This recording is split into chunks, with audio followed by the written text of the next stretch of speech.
바이든 미 대통령과 시진핑 중국 국가주석은 이미 여러 차례 만난 적이 있습니다. 부통령 시절 그리고 국가 부주석으로서 말이죠. 9초간 손을 맞잡고 친근감을 표시하며 만난 두 정상은 그러나 그 뒤 서로 하고픈 말은 다 꺼내놨다고 합니다. 하지만 바이든 대통령은 북한 문제에 대해서 그 해결에 나서달라는 요청에 대한 답은 듣지 못했죠. 결국 북한이 도발하면 추가 조치에 나서겠다고 강조했습니다. 워싱턴에서 최중락 특파원이 전해왔습니다.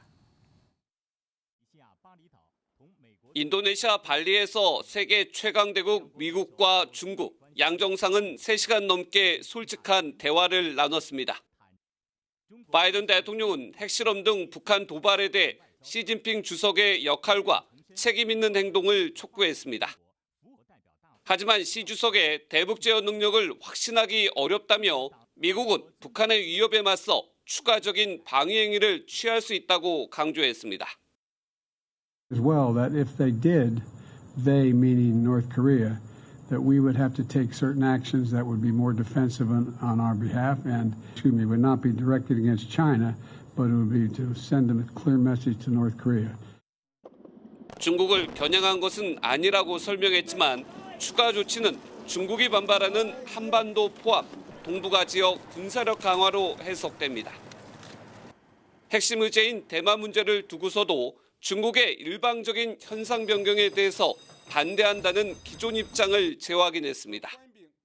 I do not think there's any imminent attempt on the part of China to invade Taiwan, and I made it clear that our policy on Taiwan has not changed at all.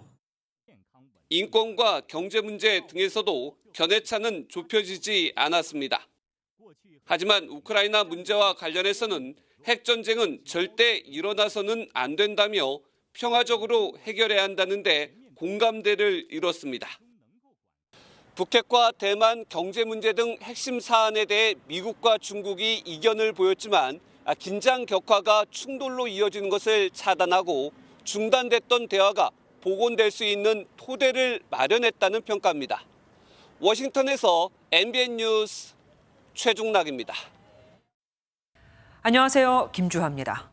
공정하고 신속한 MBN 뉴스, 유튜브를 통해서도 만나보실 수 있습니다. 특히 더 많은 뉴스와 라이브를 보고 싶으시다면 오른쪽을 눌러서 구독하시면 됩니다. 어렵지 않죠? 빠르고 정확한 뉴스로 계속 찾아뵙겠습니다. MBN 뉴스를 시청해 주신 여러분 고맙습니다.